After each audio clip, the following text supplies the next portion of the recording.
రేపినటువంటి అంశం పాకిస్తాన్ వాళ్ళు మన జవాన్లపై మన వాళ్ళపై పుల్వామా అంశంపై దాడి దాదాపుగా స్పాట్లో 44 మంది సిఆర్పిఎఫ్ జవాన్లు చనిపోవడం జరిగింది. ఆ యొక్క దాడి అంశంలో ఆ చనిపోయిన అంశంలో మీరు కూడా ఈ ట్రావెలింగ్స్లో ఆ ముందు వెహికల్ ఉండేది వెనకాల వెహికల్స్లో మీరు ఉన్నారని చెప్పని ఆ రోజు చాలా వరకు మాకు విషయం తెలిసింది. ఏం జరిగింది సార్ ఆ రోజు ఏంటంటే చాలామంది దాదాపు ఒక 1000 స్టాఫ్ వరకు మేము ఒక 75 వెహికల్స్లో జమ్మూ నుండి కాశ్మీర్ వరకు 260 కిలోమీటర్స్ అరౌండ్ ఉంటుంది. దానికి మేము కాన్వాయ్లో వెళ్తున్నాం అనమాట. అప్పుడు ఏం జరిగిందంటే సడన్గా మేము పుల్వామా దగ్గరలో సడన్గా ఒక ఎస్యూవీ వెహికల్ వచ్చి వాళ్ళది మిలిటెంట్స్ అనమాట వాళ్ళు. సో వాళ్ళు సడన్గా మా వెహికల్ని సూసైడ్ బాంబ్ అటాక్ లాగా వాళ్ళు చేయడం జరిగిందనమాట. సో మా దాంట్లో ఒక 44 జవాన్స్ ఉన్న అలాంటి ఒక సోల్జర్స్ అక్కడే చనిపోవడం జరిగింది. ఆ కాన్వేలో నేను కూడా ఉన్నాను. అది నా దురదృష్టం అనుకోండి. ఎట్లంటే అందుకు ప్యాథటిక్ సిచ్యువేషన్, అలాంటి ఒక నీచమాలిన అదనుకోండి. ఎందుకంటే ఒక సోల్జర్స్ మీద అటాకింగ్ అనేది, వాడు ఒక మనిషి, మేము ఒక మనిషి. వాళ్ళు తినేది అన్నమే, మేము అన్నం తింటున్నాం. వాళ్ళు దేశానికి సేవ చేయట్లేదు, మేము దేశానికి సేవ చేస్తాం. దేశానికి సేవ చేసుకునే వాళ్ళ మీద అటాకులు చేయడం అనేది మాత్రం అది నీచమైన పని, దుర్మార్గమైన పని. ఆ ట్రావెలింగ్లో నేను కూడా ఉన్నాను కాబట్టి ఆ సీన్ చూస్తుంటే నాకు ఒక 3-4 డేస్ వరకు అసలు అన్నం కూడా తినే పరిస్థితుల్లో మా ఫ్రెండ్స్, నా కొలీగ్స్ అందరం ఒక రకమైన ఏడవడం. సోల్జర్స్ కాబట్టి చాలా స్ట్రాంగ్ ఉంటుంది మా హార్ట్స్ కానీ, బాడీ ఫిజికల్ కానీ, అలాంటి మెంటల్గా చాలా స్ట్రాంగ్ ఉంటాం.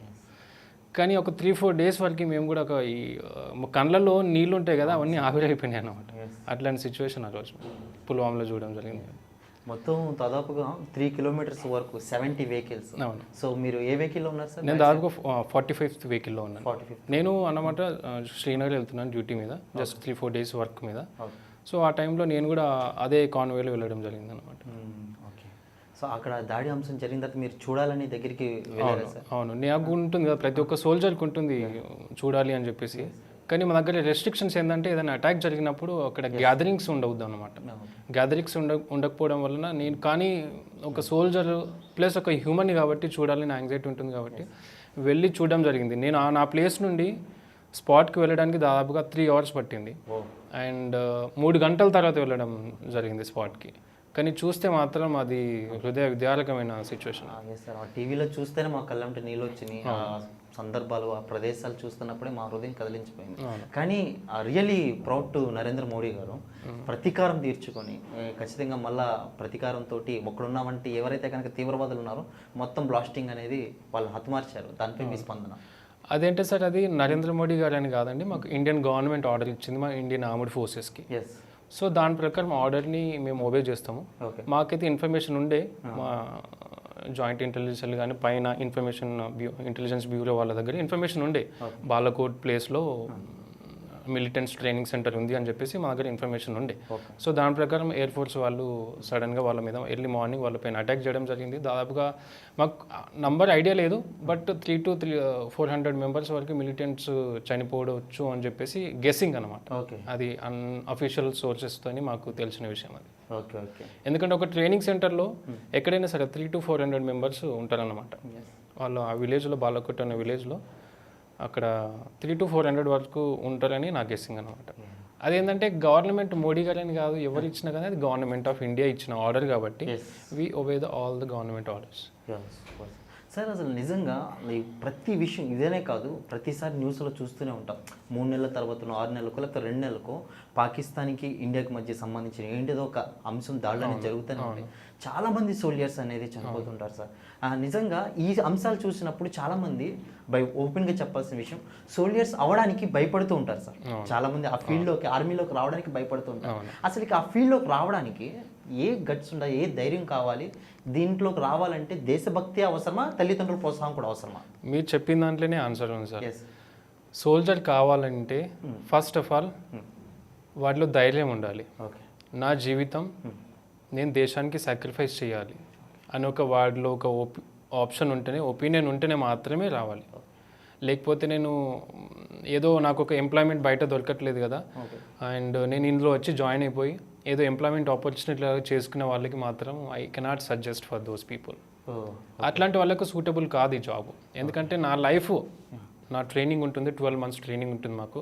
ఆ ట్రైనింగ్లో మమ్మల్ని ఒక రకమైన ట్రైనింగ్ ఉంటుంది, ఫిజికల్లీ మెంటల్లీ ఒక రకమైన స్ట్రాంగ్ చేస్తారు మమ్మల్ని. అది తట్టుకునే వాడు మాత్రమే సోల్జర్ అవుతాడు. మళ్ళీ మన ట్రైనింగ్లో ఏంటంటే ఫిజికల్లీగా ఎలాంటి సిచ్యువేషన్ అయినా హ్యాండిల్ చేసుకునే విధంగా ఫిజికల్లీ అండ్ మెంటల్లీ స్ట్రాంగ్ చేసే ట్రైనింగ్ ఉంటుందన్నమాట, ప్యాటర్న్ ఉంటుంది.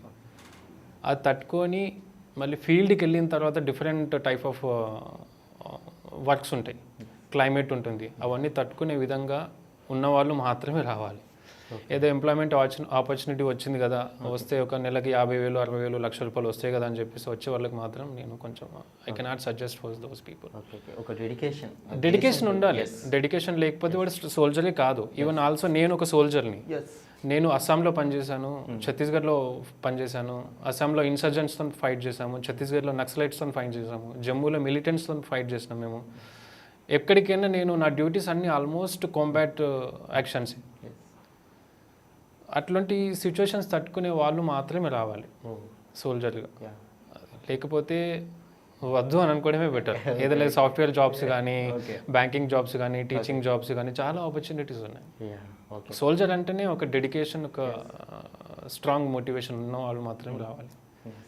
సార్ ఒక దాన్ని ఏమంటారంటే ఒక భయంకరమైన వంటి అపోహో లేదంటే కనుక బైక్ స్ప్రెడ్ అయిపోయిన వంటి ఏదో ఒక తప్పు వార్త తెలియదు కానీ ఆర్మీ ట్రైనింగ్ తీసుకోవాలంటే, ఆర్మీ ట్రైనింగ్ ఇచ్చేటప్పుడు కూడా చాలామంది తట్టుకోలేక వెనక్కి వచ్చేసి పారిపోయిన వాళ్ళు చాలామంది ఉంటారంట. ట్రైనింగ్ చాలా స్టఫ్గా ఉంటుందంట. ట్రైనింగ్ అనేది మనము కాలేజ్ అయిపోయిందండి, అది మీది కానీ అది కానీ కాలేజ్ అయిపోయింది, మనం ఇంట్లో సుకుమారంగా వెలుగుతాం, అవునా కదా. మాకు మా ఒక కంపెనీ ఒకటి ఉంటుంది, ట్రైనింగ్ సెంటర్ అని చెప్పేసి. ఆ కంపెనీలో 135 స్టాఫ్ ఉంటారన్నమాట. వాళ్ళందరినీ ఒకటే రూట్లో తీసుకెళ్ళాలి. అంటే అందరినీ కోమలంగా ఉన్న బాడీస్ ఉంటాయి, కొందరు స్ట్రాంగ్ ఉంటారు ఫిజికల్గా, కొందరు కోమలంగా పెరుగుతారు నాలాగా మీలాగా. సో వాళ్ళందరినీ ఒకటే వేవ్ లెంత్లో తీసుకెళ్ళాలి, ఒకటే వేలో తీసుకెళ్ళాలి. అంటే ఒక రకమైన ట్రైనింగ్ ఉంటుంది, టఫ్ ఉంటుంది, అది చాలా టఫ్గా ఉంటుంది. భయపడి వెనక్కి వచ్చేస్తారు, చాలా పారిపోతారు. నేను కోమలంగా ఉన్నాను, నా వల్ల అవ్వట్లేదు, వాడు సోల్జర్కే పనికిరాడు అంటున్నప్పుడు వేరే జాబ్ చూసుకోవడం బెటర్. అట్లాంటి వాళ్ళు బయటకు వెళ్ళిపోయి వేరే ఆపర్చునిటీ చూసుకుంటారు వాళ్ళు. ఎగ్జాంపుల్ అసలు ఏముంటుంది సార్ ట్రైనింగ్లో? మెయిన్ ట్రైనింగ్లో అంటున్నా, ట్రైనింగ్లో మార్నింగ్ అని చెప్పేసి నా ట్రైనింగ్ బేసిక్ ట్రైనింగ్ చెప్తాను. మా సబ్ ఇన్స్పెక్టర్కి ఇండియాలో the best and toughest training ముత్ఖేడ్లో ఉంది. సెంట్రల్ సిఆర్పిఎఫ్ ట్రైనింగ్ సెంటర్ అని చెప్పేసి ముత్ఖేడ్లో, నాందేడ్, మహారాష్ట్రలో ఉంది. అక్కడ నేను చెప్తాను ఏంటంటే చాలా టఫెస్ట్ ట్రైనింగ్ అవుద్ది మాకు. ఎందుకంటే కానిస్టేబుల్కి వాళ్ళకి అండ్ ఆఫీసర్స్కి వాళ్ళకి కన్నా మా సబ్ ఇన్స్పెక్టర్ వాళ్ళకి, ఎస్ఓస్కి, సబార్డినేట్ ఆఫీసర్స్కి కొంచెం టఫ్ ట్రైనింగ్ ఉంటుంది. ఎందుకంటే ఆల్మోస్ట్ గ్రౌండ్ వర్క్ మేమే చూసుకుంటాం కాబట్టి, మేము మళ్ళీ మా టీంని లీడ్ చేయాలి కాబట్టి ఎక్కువ ట్రైనింగ్ మాకే ఉంటుంది. ఎలా ఉంటుందంటే మార్నింగ్ 4:30 నుండి ఈవినింగ్ 8:30 వరకు పరిగెడుతూనే ఉండాలి. ప్రాపర్ డైట్ ఉంటుంది, గవర్నమెంట్ ఏదైతే ప్రిస్క్రైబ్ చేసిన డైట్ ఉంటుంది, దాంతోపాటు మెయింటైన్ చేస్తూ ఫిజికల్గా డైలీ దాదాపుగా నేను నా బేసిక్ నేను చెప్తాను, పర్ డే దాదాపుగా 25 to 30 kilometers డైలీ రన్నింగ్ చేస్తూనే ఉన్నాను. అట్లా ఉంటుందన్నమాట. ఎక్కడికి వెళ్ళినా, క్లాస్కి వెళ్ళినా పరిగెత్తుకుంటూ వెళ్ళాలి, అండ్ లంచ్కి వెళ్ళాలన్నా పరిగెత్తుకుంటూ వెళ్ళాలి. ఎందుకంటే మేము ఒక కోమలంగా పెరిగిన బాడీని ఫిజికల్గా ఎఫర్ట్ చేస్తేనే అది స్ట్రాంగ్ అవుతుంది. అదే మెథడ్ మీద ఒక చిన్నప్పటి నుండి ఒక చెట్టు ఉంటుంది, మొక్క ఉంటుంది, దాన్ని స్ట్రైట్గా ఎదగాలి, అవునా కదా. ఎదగాలి అంటే దాన్ని కొన్ని స్టిక్స్తో పెట్టి అట్లా మాల్డ్ చేస్తేనే అది వెళ్ళిపోతుంది, పెద్ద వృక్షం అవుతుంది, దాని రిజల్ట్ వస్తుంది. కాబట్టి మాకు కూడా ఒక ట్రైనింగ్ అని చెప్పేసి ప్యాటర్న్ చాలా టఫ్గా ఉంటుంది. అంత టఫ్ ట్రైనింగ్ ఉండబట్టే మంచు అయినా, ఎండ అయినా, వర్షం అయినా సరే కొన్ని ఫొటోస్ సోషల్ నెట్వర్క్లో వైరల్ అవుతాయి సార్. సెల్యూట్ టు సోల్జర్ అని చెప్పేసి అని ఆ ఫొటోస్ పెడతారు. అంటే ఆ వర్షం అలా తడుచుకుంటూనే అందులో ఉంటారు. లేదంటే కనుక ఓ రోడ్డు పక్కన చిన్న తొరల్లాగా ఉంటాయి, అందులోకి వెళ్ళి పడుకుని పోతారు, ఒక మట్టి లోపలికి వెళ్ళిపోతారు, ఆ మంచి దగ్గరికి వెళ్ళిపోతారు. ఈ పిక్స్ అన్ని చూస్తున్నప్పుడు నిజంగా ఎంత డెడికేషన్, అదంతా ప్రాక్టీస్ అంటే ట్రైనింగ్లోనే ఉంటుందా లేదంటే అట్లాంటి సిచ్యువేషన్స్ అన్ని హ్యాండిల్ చేసే కెపాసిటీ మాకు ట్రైనింగ్లోనే నేర్పిస్తాం. Super sir. ఎందుకంటే నేను శ్రీనగర్లో వెళ్ళలేదు, శ్రీనగర్లో జస్ట్ ఒక 1-2 daysకి వెళ్ళినాను డ్యూటీ మీద అని చెప్పేసి. కానీ అక్కడ తట్టుకునే ఫిజికల్ కెపాసిటీ మా దగ్గర ట్రైనింగ్లో నేర్పిస్తారు అనమాట.